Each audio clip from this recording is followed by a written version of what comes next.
Merci Cédric et merci Wilfried d'être avec nous. Vous venez de finir le tournoi. Cédric, tu t'es imposé dans la finale. Donc félicitations. Tu es le champion en 75 kg du Partouche Kickboxing Tour. Donc est-ce que tu peux nous donner tes impressions un peu sur cette épopée Partouche Kickboxing Tour? C'était très long, c'était très long. Je suis assez content, je suis assez satisfait de moi-même. Ma team et moi, Wilfried et moi, on a beaucoup travaillé, on s'est entraîné, on a fait du sparring. On a beaucoup travaillé pour arriver à cette finale. Donc, bon, malheureusement pour les épreuves éliminatoires, il n'avait pas pu être là. Donc là, il était là pour la finale. Donc on a eu de bonnes tactiques. Donc si je pouvais reprendre combat par combat, demi-finale, le tournoi demi-finale c'était contre Jimmy Ften, le premier combat, donc ça a été un combat qui était assez expéditif, mais il a montré de belles choses. Jimmy Ften, je le respecte beaucoup, c'est un très bon boxeur. Ensuite en finale j'ai rencontré Bakary Tunkara, qui est un grand nom aussi dans la discipline, dans la catégorie. Donc j'ai gagné les deux combats par KO au premier round. Je suis un puncher, donc si je peux terminer au premier round, je termine, hein, j'ai fait mon travail, c'est passé. Donc je suis très content. Je respecte également Bakary qui a très bien démarré le combat d'ailleurs, parce que on l'a peut-être pas vu, mais il m'a mis un middle que j'ai esquivé et il a suivi avec un coup de pied retourné. J'ai pris le talon dans la bouche. Et ça, je l'ai vraiment pris le talon, donc ça m'a sûrement réveillé, donc c'est ça qui m'a... Voilà. Mais c'est un très bon boxeur. Ensuite là, demi-finale, j'ai pris Djibril Grizzly. Bon boxeur aussi, mais là, malheureusement, je vais dire, parce que malheureusement, on n'a pas pu vraiment s'exprimer tout le long du combat, parce que j'ai gagné au premier round. Pareil, là, c'est le punch, hein, si je peux terminer au premier, je termine au premier. Donc, surtout dans un tournoi, c'est clair. Surtout dans un tournoi, c'est primordial, quoi. Si on peut terminer, on finit. Donc je le respecte beaucoup et je le remercie à Team Chouk, toujours là.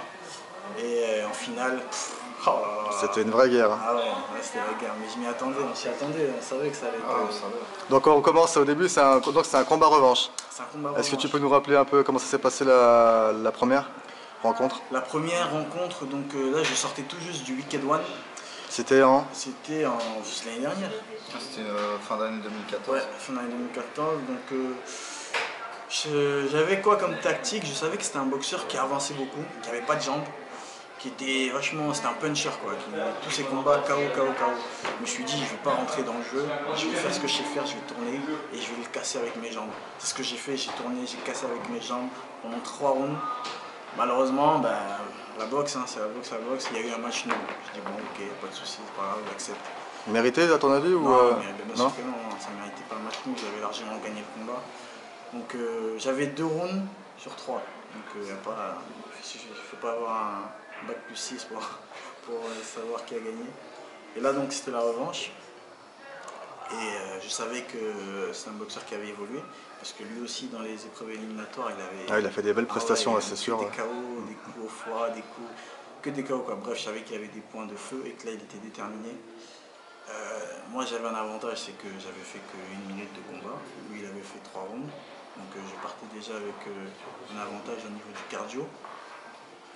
Après, dans un coin de ma tête, il y avait l'expression fort comme un turc qui cogitait, donc je me méfiais quand même.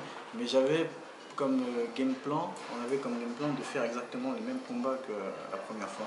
C'est-à-dire de le mettre dans le vent, de casser avec les jambes. Et ce que j'avais en plus, parce que je me suis entraîné au Meiji Régime à Amsterdam, c'était mes genoux et mes appuis. Donc c'est ça que je devais ajouter, agrémenter. Donc je devais agrémenter ma boxe avec ses genoux. Et c'est ce que j'ai fait au premier round.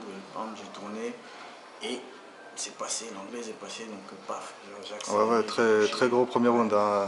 Là, je voulais finir au premier round, mais fort comme un turc. Qu'est-ce que tu veux? Non, il fallait essayer, mais ouais, c'est vrai qu'il... Il n'a pas voulu se coucher. Pourtant, t'as bien essayé, effectivement. Mais je l'ai fait compter 2 fois, je suis fier de moi, je l'ai touché, mais psychologiquement aussi. Là, il se disait, il n'était plus là, quoi. Là, c'était, voilà.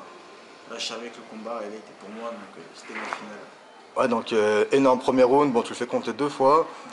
Second round, tu as l'avantage, hein, c'est clair. Troisième round, enfin, pour moi, tu as aussi l'avantage. Mais, surprise générale, on te donne un extra round. Mais ça, on s'y attendait. Je m'y attendais. Sérieux? Je disais à Wilfried, je disais, j'espère que je vais pas me faire carotte encore. Il me disait non, t'inquiète pas, tu fais ton taf et tout là. Et à la fin du round, il me dit c'est bon, tu gagnes et tout. Je dis t'es sûr? Et je regardais les juges, je voyais que ça papotait. Je disais non, gros, extra round. Et je voyais, et effectivement, il y avait un extra round. Mais dans un coin de ma tête, je le savais qu'il fallait que je fasse soit KO, soit, et même, t'as vu, même avec 2 comptes, j'arrive quand même à. Oui, oui, alors que les points, ils étaient pourtant largement Quand, en ta faveur. quand j'ai vu extra round sur les lèvres du juge, je me suis dit, bah c'est parti, hein, je fais la même.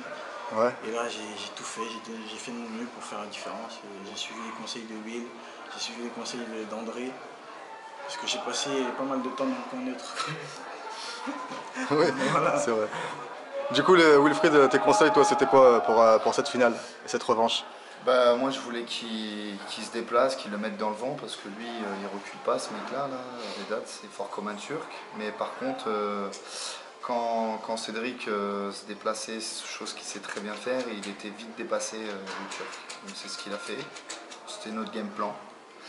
Et donc voilà, il l'a très bien fait, il l'a très bien géré, et puis il a gagné tous les rounds, quoi. Ok, est-ce que toi, Cédric, tu l'as senti passer la finale parce qu'il tapait fort quand même, Vedat? Franchement, je vais pas faire le mec, il tape, ah, il tape. Bah, la demi-finale contre Toufik, il l'a couché au corps. Le premier Ouais, compte. mais sur un retourné. Ah, sur un Sur un retourné, puis après 2 crochets après, au ventre. Ouais. Au corps, ouais. Et là, donc, si tu veux, je le savais. Même j'ai travaillé avec Queen à l'échauffement, je savais qu'il allait essayer de me toucher au corps. Et même lors de notre première rencontre, il m'a touché une fois au corps, mais je suis un mec tous des boxeurs, je ne l'ai pas montré, tu vois. Il m'a touché, et donc je savais qu'il allait taper au corps. Et même en le sachant, il a quand même tapé. Et j'ai senti au corps, j'ai senti les droites qui tapaient dans le crâne. Je me disais putain. Mais bon, je suis fort comme un turc, mais moi je suis un Camerounais. Pas de chichi. La guerre, c'est la guerre. Mais il tape, franchement, il tape. Ok, du coup, peut-être qu'il y aura une belle alors? Peut-être? Non, pas tout de suite. Ouais. Non, mais il y en aura sûrement une, je pense Ouais. que oui. Ouais, ça pourrait être sympa, c'est sûr. Je Hein. pense que, Ouais. surtout qu'il n'était pas content de perdre. Et vu Ouais. que son coach, c'est un organisateur, je pense qu'il y aura une belle. Je pense qu'il voudra récupérer ça. Ouais, ça pourrait être vraiment cool. Ouais. Mais pas maintenant, je vais te faire gagner un.